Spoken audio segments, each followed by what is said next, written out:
रहीम नाजरीन अस्सलाम वालेकुम, मैं हूँ इमरान वसीम। नाज़रीन, आज 30 अक्टूबर है, दिन है हफ्ते का और साल 2021। सबसे पहले तो उन दोस्तों से दरख्वास्त करेंगे जिन्होंने अभी तक हमारा चैनल सब्सक्राइब नहीं किया, वो चैनल को सब्सक्राइब कर लें और बेल आइकॉन का बटन भी ज़रूर प्रेस करें। आज के प्रोग्राम में हम बात करेंगे 27 अक्टूबर की सुबह जस्टिस काजी फ़ाइज़ ईसा और पाकिस्तान तहरीक इंसाफ के एमएनए अकरम चीमा के माबैन जो वाक़या पेश आया, जिसका वफाकी वज़ीर फवाद चौधरी ने एक प्रेस कॉन्फ्रेंस में ज़िक्र भी किया। 27 अक्टूबर के इस वाक़े को मीडिया और ख़ास तौर पर सोशल मीडिया पे वाइडली रिपोर्ट भी किया गया था। 28 अक्टूबर की शब जस्टिस काजी फ़ाइज़ ने इस वाक़े के हवाले से 2 सफ़ात का अपना तहरीरी बयान जो है वो जारी किया था। जस्टिस काजी फ़ाइज़ ने जो तहरीरी बयान जारी किया वो इस लिहाज से बड़ा डिस्टर्बिंग था कि गो के उस तहरीरी जवाब के ज़रिए जस्टिस काजी फ़ाइज़ ने अपनी पोजीशन को वाज़े करने की कोशिश की, अपनी पोजीशन को क्लियर करने की कोशिश की, लेकिन उस 2 सफ़ात के तहरीरी बयान ने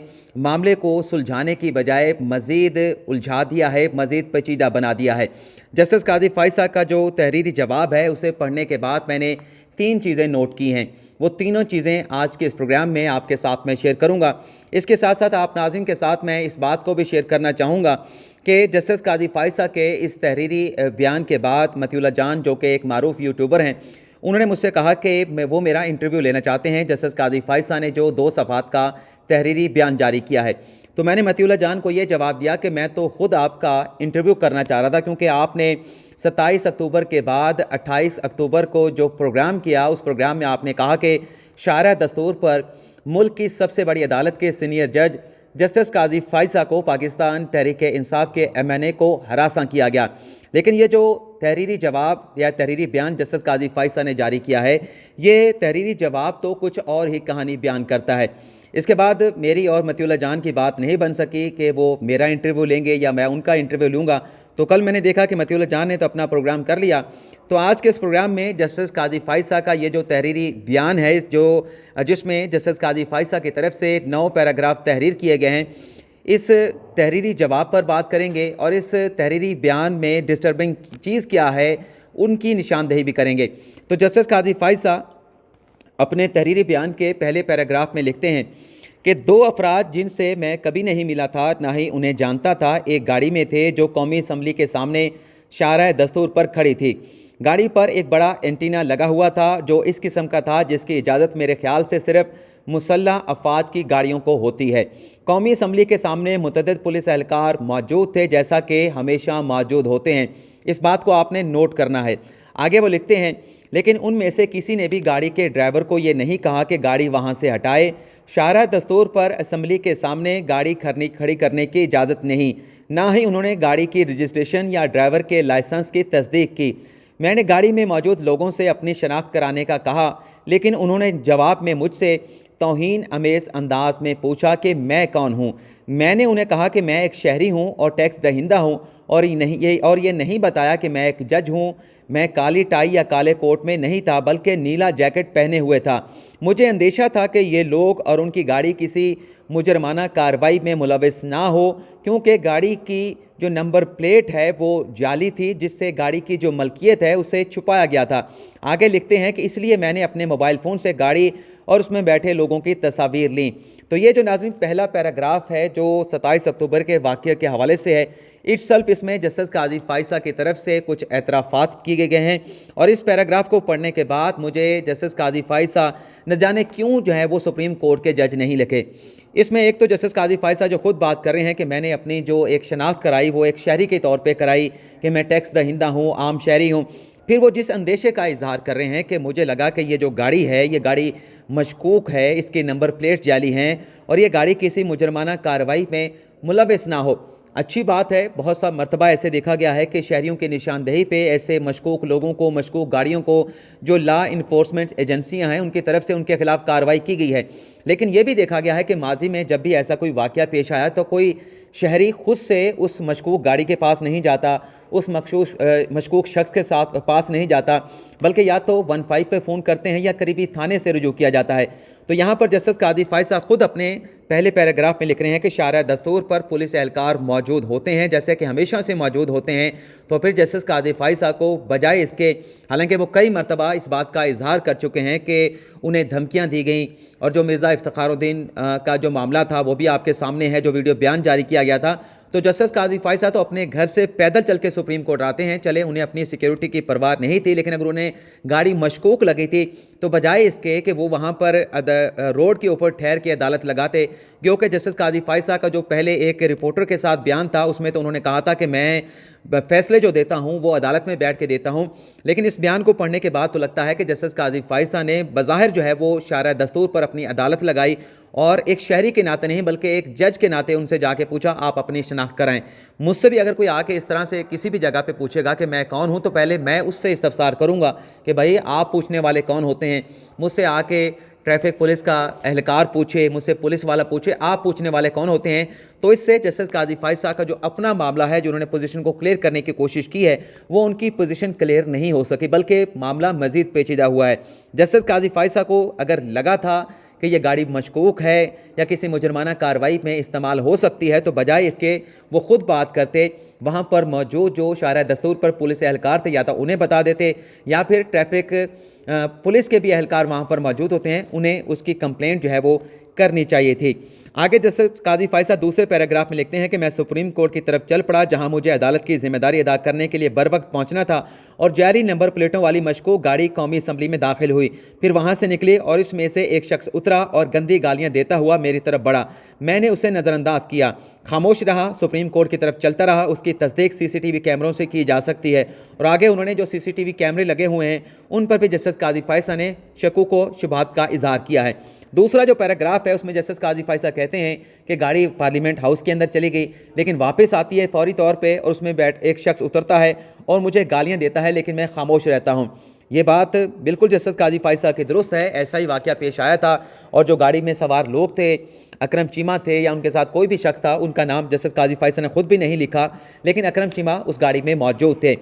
अब्यूसिव लैंग्वेज इस्तेमाल की गई, और ये रिएक्शन था शायद जब आपने पहले उनसे जाके पूछा, और ये मेरे ख्याल से नहीं होना चाहिए था। लेकिन जस्टिस कादिर फाइसा जो लिख रहे हैं कि मैं खामोश खड़ा रहा, तो ये बात भी जस्टिस कादिर फाइसा की दुरुस्त नहीं, बल्कि जस्टिस कादिर फाइसा आगे चल के अपने इस तहरीरी जवाब में खुद एतराफ़ कर रहे हैं कि अगर मैंने ज़बानी डायरेक्शन जारी की थी, कहा था पुलिस वालों को कि इस गाड़ी को चेक करें, तो इसका क्या ये मतलब लिया जा सकता है, ये एज्यूम किया जा सकता है कि पुलिस एहलकार उस MNA को गिरफ़्तार कर सकते हैं। तो सुप्रीम कोर्ट का जो जज है उसकी इतनी पावर्स होती हैं, इतना उसके आप कहते हैं कि टेरर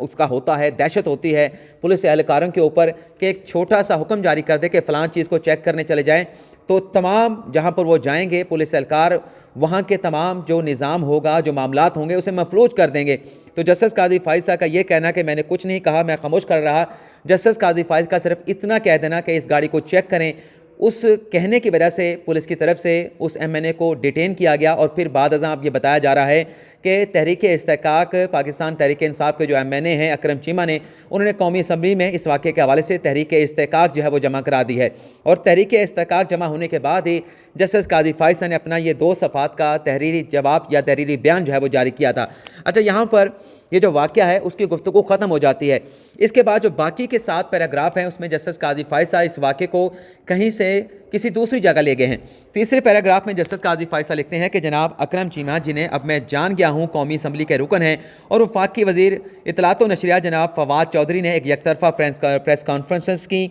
और कहानियाँ गढ़ी, इसलिए मैं मजबूर हुआ हूँ कि जवाब दूँ और सच्चाई आश्कार करूँ, क्योंकि बसूरत दिगर मेरी खामोशी से उनकी झूठी कहानियों को तक़वियत मिलेगी। उन्होंने इल्ज़ाम लगाया कि मैंने गाड़ी में मौजूद अफराद को गिरफ़्तार करने का हुक्म दिया, मैंने ऐसा नहीं कहा। बिल्कुल बात दुरुस्त है, आपने नहीं कहा, लेकिन पुलिस को सिर्फ इतना कह देना चेक करें, उसी से ही मामला जो है वो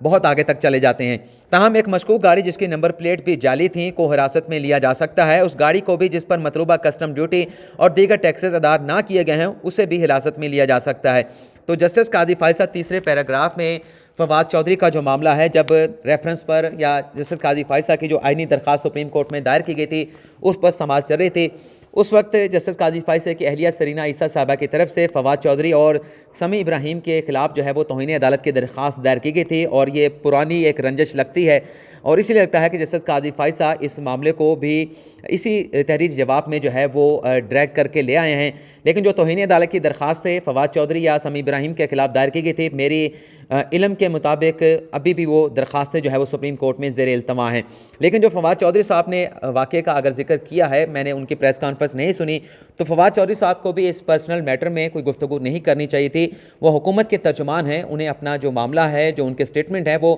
حکومت کے تک ہی جو ہے محدود رکھنی چاہیے تھی۔ چوتھے پیراگراف میں جیسا کہ میں نے کہا کہ میں نے 3 چیزیں اس پیراگراف میں، اس وضاحتی بیان میں نوٹ کی ہیں۔ اب وہ جو میں نے پہلی بات نوٹ کی ہے وہ یہ ہے کہ مجھے جسٹس قاضی فائصہ کیوں سپریم کورٹ کے جج نہیں لگے۔ چوتھے پیراگراف میں جسٹس قاضی فائصہ لکھتے ہیں کہ دھوس، گالم گلوچ، جھوٹ اور پریس کانفرنس سچ کے متبادل نہیں ہو سکتے۔ ان صاحب کے لیے زیادہ بہتر ہوتا، فواد چودھری کی بات کر رہے ہیں، کہ وہ درج سوالات کے جواب دیتے۔ گاڑی کس کی ملکیت ہے؟ گاڑی کی رجسٹریشن بک کہاں ہے؟ گاڑی پر جعلی نمبر پلیٹ کیوں لگائی گئی تھیں؟ گاڑی پر بڑا انٹینا کیوں لگایا گیا تھا؟ گاڑی کون چلا رہا تھا؟ کس کے پاس لائسنس تھا؟ کیا گاڑی کہاں ہے؟ وفاقی وزیر نے جس نے قانون کی بالادستی کا حلف اٹھایا ہوا ہے اور جسے علم ہی نہیں تھا کہ کیا واقعہ تھا، کیوں آگے بڑھ کر جعلی نمبر پلیٹوں والی گاڑی، مشکوک گاڑی کے مالک اور ڈرائیور کو بھرپور مدد فراہم کی؟ وفاقی وزراء قانون کے مطابق عمل کرنے کا حلف اٹھاتے ہیں، تو پھر کیوں فواد چودھری نے موٹر وہیکلز آرڈیننس کی پابندی کروانے پر اصرار کرنے کی بجائے اپنے حلف کی خلاف ورزی کی؟ تو یہ جو 8 سوالات جسٹس قاضی فائصہ نے پوچھے ہیں، یہ وہ سوالات ہیں جو ٹریفک پولیس کا جو آفیسر ہے، ٹریفک پولیس کا جو سارجنٹ ہے، وہ کسی مشکوک گاڑی والے سے، وہ گاڑی جس کی نمبر پلیٹ جعلی ہوں، وہ گاڑی جس کے ڈرائیور کے پاس لائسنس نہ ہو یا اور ایسی کوئی لیگل ریکوائرمنٹ پوری نہ ہو، تو یہ ٹریفک پولیس کا آفیسر پوچھ سکتا ہے، ٹریفک پولیس کا سارجنٹ پوچھ سکتا ہے۔ یہ سوالات پوچھنے شاید جسٹس قاضی فائصہ کا ڈومین نہیں بنتا تھا سڑک پہ ٹھہر کے کہ اس گاڑی سے یہ تمام سوالات پوچھتے، یا تحریری جواب میں بھی ان چیزوں کو جو ہے وہ انکارپوریٹ کیا جاتا۔ اگلے پیراگراف میں جسٹس قاضی فائصہ لکھتے ہیں، تاہم ایسا لگتا ہے کہ بعض حلقوں کے نزدیک مجھے اور میرے خاندان کو نشانہ بنانا سچ کا متبادل ہے۔ برا بھلا کہنے کا سلسلہ اس وقت شروع ہوا جب میں نے ایک فیصلہ لکھا جو بعض حلقوں پہ گرا گزرا۔ یہ فیض آباد دھرنا کیس کے فیصلے کی بات کر رہے ہیں، اور آج صورتحال یہ ہے کہ آج بھی تحریک لبیک والے لانگ مارچ پہ نکلے ہوئے ہیں، اور تحریک لبیک کو بین کرانے کے لیے، ان کے خلاف ریفرنس دائر کرنے کے لیے اب حکومت اسی جسٹس قاضی فائصہ کے فیض آباد دھرنے کیس کے فیصلے کا جو ہے وہ اس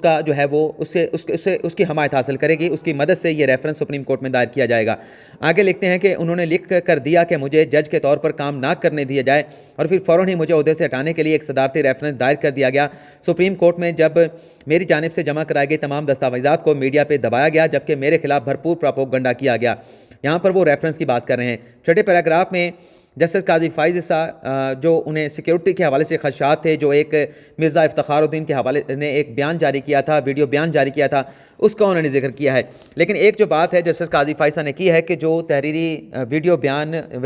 مرزا افتخار الدین کی طرف سے جاری کیا گیا، جو اور معاملہ وہ FIA کے سپرد کیا گیا تھا، وہ معاملہ آج بھی پینڈنگ ہے، اس پہ ضرور فیصلہ ہونے چاہیے۔ اس حد تک جسٹس قاضی فائصہ کی بات درست ہے کہ آیا کہ اس مولوی صاحب کا مرزا